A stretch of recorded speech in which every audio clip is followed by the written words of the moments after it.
Hey guys, आज की movie का नाम है द ड्रीमर्स। ये फिल्म कुछ लोगों के लिए टैबू भी हो सकती है और कुछ लोगों के लिए एक एक्साइटमेंट भी हो सकती है। इस मूवी का रिव्यू आप अपने रिस्क पर देखिए।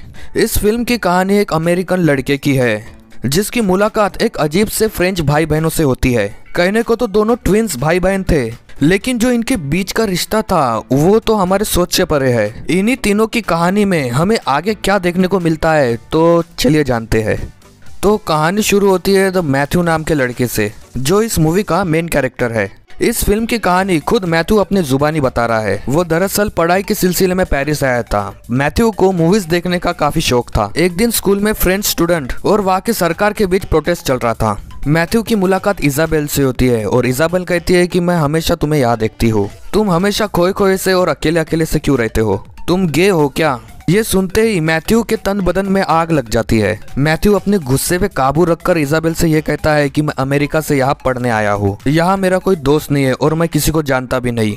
इजाबेल उसे फिर अपने भाई से मिलाती है जिसका नाम थियो होता है। तीनों को मूवीज देखने में काफी इंटरेस्ट था, इसलिए उनकी जल्दी दोस्ती हो जाती है। तीनों के बीच बातचीत चली रही होती है कि इतने में वहाँ पुलिस आ जाती है और प्रोटेस्ट कर रहे स्टूडेंट्स को भगा रही होती है। ये तीनों भी वहाँ से 9-2-11 हो जाते हैं। मैथ्यू अंदर ही अंदर काफी खुश था क्योंकि उसे 2 अच्छे दोस्त मिल गए थे। अब उसे क्या मालूम था कि यही दोनों दोस्त उसकी कितनी बजाने वाले हैं। घर पहुंचकर मैथ्यू अपने मॉम को लेटर लिखता है जिसमें वो बताता है कि उसे आज 2 अच्छे दोस्त मिल गए हैं। अगली सुबह मैथ्यू सोकर होता है, तभी उसके फोन का घंटा बजता है। ये कॉल थियो का था। वो अपने घर में उसे डिनर के लिए ऑफर करता है। शाम को मैथ्यू थियो के घर पहुंच जाता है और घर के अंदर पहुंचते ही वो तगमगा जाता है क्योंकि घर काफी बड़ा था। इजाबेल उसे अपने माँ से मिलाती है।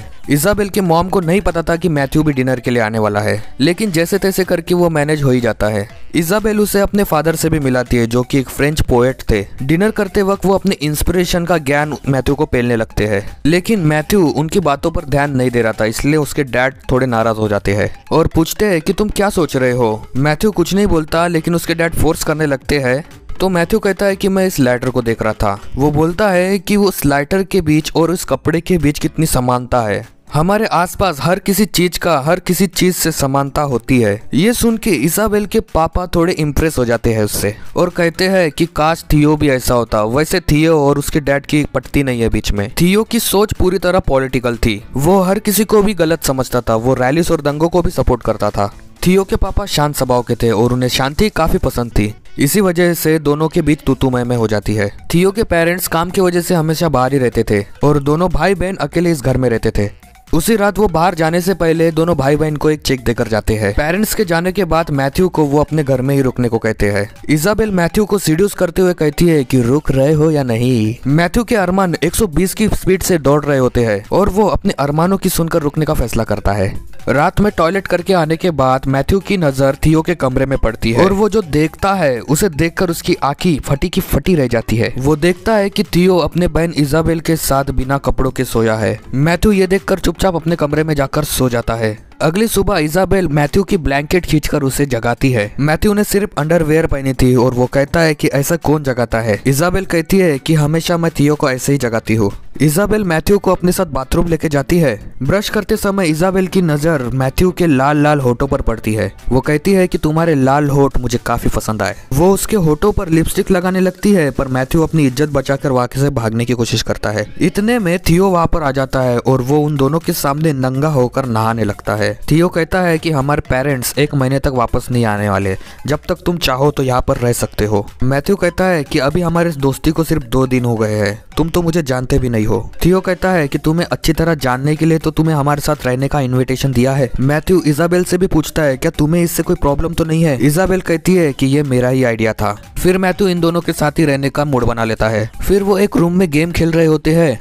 इस गेम में वो किसी पुराने मूवी का एक्ट करके बताते हैं जिसे मैथ्यू को गेस करना था। अगर वो गेस नहीं कर सका तो उसे एक डेयर मिलेगा। इजाबेल एक काफी पुरानी मूवी का एक्ट करके बताती है, लेकिन मैथ्यू ने भी कच्ची गोटियां नहीं खेली थी। उसे फिल्म्स की काफी नॉलेज थी और वो झट से उस फिल्म का नाम गेस कर लेता है, जिससे कि ये दोनों बहन भाई उससे काफी इंप्रेस हो जाते हैं और कहते हैं कि इतने दिनों से हमें तुम्हारे जैसी एक फ्रेंड की तलाश थी। दोनों एक पुरानी फिल्म का एक्ट रियल में करना चाहते थे। ये उन दोनों भाई बहन का सपना था। उस सीन के दौरान 3 लोग रेस लगा रहे होते हैं आर्ट गैलरी में और यही एक्ट वो रियल लाइफ में भी करना चाहते थे। ये सुनकर मैथ्यू की फट के 4 हो जाती है। से ये डर था अगर वो पकड़ा गया तो उसे अपना बोरिया बिस्तर बांध के अमेरिका चले जाना पड़ेगा। लेकिन दोनों भाई बहनों की जिद के वजह से आखिरकार मैथ्यू मान जाता है और तीनों एक आर्ट गैलरी में जाकर आपस में रेस लगाते हैं, जिसमें वो सफल भी हो जाते हैं। इसके बाद तीनों की दोस्ती और भी गहरी हो जाती है और वो दोनों भाई बहन उससे कहते हैं कि अभी तुम हम में से एक हो। घर वापस जाते टाइम तीनों भीग जाते हैं। घर पहुंचकर थियो मैथ्यू को अपने कुछ कपड़े पहनने को देता है। थियो जब ड्रिंक लाने जाता है तो मैथ्यू को उसके अलमारी में कुछ तस्वीरें मिलती है। उन तस्वीरों में से वो इजाबेल की तस्वीर अपने नुन्नू में छुपा लेता है। फिर तीनों एक कमरे में जाकर वापस वही गेम खेलने लग जाते हैं। एक बार फिर इजाबेल एक मूवी की सीन को एक्ट करके दिखाती है, बट इस बार थियो उस मूवी का नाम नहीं बता पाता। फिर वो थियो को एक डेयर पूरा करने के लिए कहती है, जिसे जानकर आप भी सोच में पड़ जाओगे। इजाबेल थियो को एक तस्वीर देकर ये कहती है कि तुम इस तस्वीर को देखकर मास्टरबेट करो। थियो तो है ही बेशरम, वो तुरंत अपना पैंट खोल के अपना हाथ हिलाना चालू कर देता है। अगले दिन थियो मैथ्यू को लेकर एक बार में जाता है। तभी वहाँ मैथ्यू उससे कहता है कि मेरी भी 2 बहनें हैं, लेकिन वो कभी मुझे ऐसा करने के लिए तो नहीं कहती। मैंने तुम दोनों को बिना कपड़ों के एक साथ देखा है सोते हुए। क्या तुम बताओगे कि तुम दोनों भाई बहनों के बीच क्या चल रहा है? थियो कहता है कि हम दोनों ट्विंस है। जब हमारा जन्म हुआ था तो हम दोनों जुड़ के थे। भले ही हमारी बॉडी अलग अलग है लेकिन हमारा दिमाग एक ही है। एक दिन फिर से तीनों वही गेम खेल रहे होते हैं। इस बार थियो किसी मूवी की एक्ट करके दिखा रहा होता है। इजाबेल और मैथ्यू दोनों ही उस फिल्म का नाम नहीं बता पाते। फिर थियो उन दोनों को एक डेयर पूरा करने के लिए कहता है। वो कहता है कि तुम दोनों को मेरे सामने ही संभोग करना होगा। ये सुन के ही मैथ्यू का दिल जोरों से धड़कने लगता है। वो कहता है कि प्लीज मुझे इन सब चीजों में इन्वॉल्व मत करो। इधर इजाबेला अपने कपड़े उतार कर तैयार भी हो जाती है और मैथ्यू को ये सब काफी अजीब लग रहा था। वो वहाँ से भागने की कोशिश करता है लेकिन थियो उसे पकड़ लेता है। जोर जबरदस्ती करने के बाद मैथ्यू आखिरकार मान ही जाता है। इजाबेल मैथ्यू के कपड़े उतारने लगती है और उसे उसके चड्डी से उसकी ही फोटो मिलती है, ठरकी कई का। इसके बाद दोनों संभोग का आनंद लेने लगते हैं। इस बीच हमें पता चलता है कि इजाबेला वर्जिन थी। उन दोनों भाई बहनों के बीच में कुछ भी नहीं था। थियो अपने आंखों से इस नजारे का लुत्फ उठा रहा था। इस इंसिडेंट के बाद दोनों के बीच संभोग की प्रभावना हमेशा चलती रहती है। ठरकी मैथ्यू एक भी दिन मिस नहीं करता था। एक दिन मैथ्यू इजाबेल से पूछता है, अगर तुम्हारे पेरेंट्स को इन सब के बारे में पता चल गया तो तुम क्या करोगे? इजाबेल कहती है कि वो दिन कभी नहीं आएगा और अगर आ भी गया तो वो सुसाइड कर लेंगी, क्योंकि वो नहीं चाहती कि समाज को उसके और उसके भाई के रिश्ते के बारे में पता चले। मैथ्यू को भूख लगती है तो वो खाना लाने के लिए दूसरे रूम में जाता है। वापस आने पर वो देखता है कि थियो इजाबेल के साथ सो रहा है। मैथ्यू उनसे कहता है कि तुम दोनों आपस में इतने करीब हो, फिर भी तुम दोनों ने मुझे अपने फैमिली का हिस्सा बनाया। लेकिन थियो एक बात साफ कर देता है कि इजाबेल और वो एक ही है। उन दोनों के बीच कोई नहीं आ सकता। तुम बस हमारे एक बहुत अच्छे दोस्त हो। ये सुनकर मैथ्यू को काफी ज्यादा अजीब लगता है, लेकिन थियो को जेलसनेस महसूस होती थी क्योंकि मैथ्यू और इजाबेल एक साथ रहते थे। एक दिन तीनों एक साथ नहा रहे होते हैं, तभी हम देखते हैं मैथ्यू और थियो की तू मैं हो रही होती है। थियो कहता है कि अमेरिकन काफी बुरे होते हैं। वो लोग वियतनाम में वॉर लड़ रहे हैं, छोटे छोटे बच्चों और किसानों को मार रहे हैं। इसी वजह से वो सारे अमेरिकन को ब्लेम करने लगता है। मैथ्यू कहता है कि हमारे जवान वही करते हैं जो हमारा प्रेसिडेंट करने को कहता है, और अगर किसी ने उनकी बात नहीं मानी तो वो उन्हें जेल में डाल देते हैं। इसी वजह से वो यहाँ पेरिस में अपनी पढ़ाई पूरी करने आया है। दोनों की चल रही इस बहस को इजाबेल शांत करवाती है। फिर वो मैथ्यू से कहती है कि तुमने कहा था कि तुम हम दोनों से प्यार करते हो, क्या तुम्हारे पास इस बात का कोई प्रूफ है? मैथ्यू कहता है कि तुम बताओ तुम्हें क्या प्रूफ चाहिए। वो कहती है कि मैं और थियो तुम्हारे नीचे के जंगल की सफाई करना चाहते हैं। सुनते ही मैथ्यू सोचने लग जाता है और कहता है कि तुम दोनों जो कर रहे हो वो गलत है। वो कहता है कि तुम दोनों का शरीर ही बड़ा है लेकिन तुम्हारा दिमाग एक बच्चे जैसा है। तुम दोनों एक साथ नंगे सोते हो और नहाते भी हो ऐसे जैसे कि वही बच्चा नहा रहा है। तुम दोनों इस तरह कभी मैच्योर नहीं हो पाओगे। फिर वो इजाबेल से कहता है कि तुम्हें तो कुछ भी नहीं पता। क्या तुम्हारा कभी बॉयफ्रेंड था? क्या तुम कभी डेट पर गई हो? तुम वही करती हो जो तुम्हें थियो करने के लिए कहता है। ये सारी बातें इजाबेल को चुभने लग जाती है। वो कहती है कि मैं आज तक थियो को छोड़ के किसी लड़के के साथ बाहर नहीं गई। फिर मैथ्यू उसे एक डेट पर लेके जाता है। वहाँ दोनों डिनर करते हैं और एक हॉल में नाइट शो देखने के बाद वापस घर आते हैं। वापस आने पर वो दोनों देखते हैं कि थियो किसी लड़की के साथ रंग रलिया बना रहा है। पूरे कमरे में सामान इधर उधर हुआ था, जिसे देखकर हमें लगता है कि मैच काफी इंटेंस हुआ होगा। ये देखकर इजाबेल परेशान हो जाती है और वो अंदर ही अंदर जेलस फील करते हुए फुट फुट कर रोती है। अगले सीन में हम देखते हैं कि फिर से मैथ्यू और थियो के बीच पॉलिटिकल मुद्दे को लेकर चर्चा हो रही है। थियो के आर्ग्यूमेंट सुनने के बाद मैथ्यू कहता है कि तुम बस बड़ी बड़ी बातें करती हो, तुम कुछ करते तो हो नहीं। पर तुम ऐसे ही बातें करते रहे तो कुछ नहीं होगा आगे। तुम्हें खुद जाकर कुछ करना चाहिए।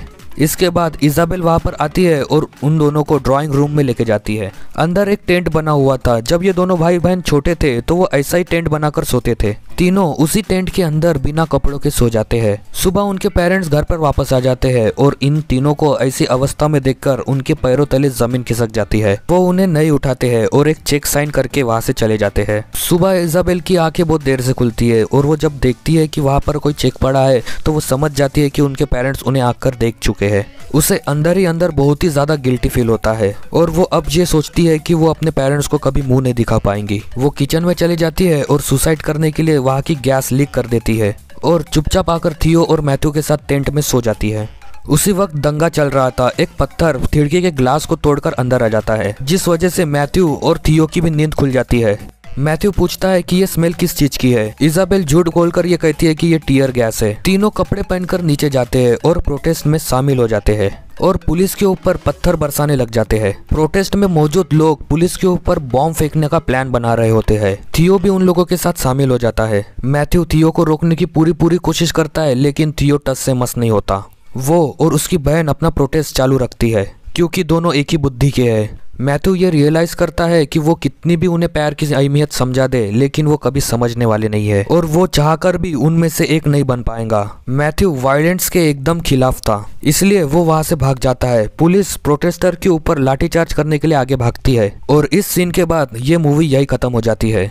सो गाइस, अगर आपको मेरा एक्सप्लेनेशन जरा सा भी पसंद आता है तो प्लीज गाइस प्लीज मेरे चैनल को सब्सक्राइब कर देना और बेल आइकन दबाना मत भूलना। मिलूंगा ऐसे वीडियो के साथ। So till then bye bye.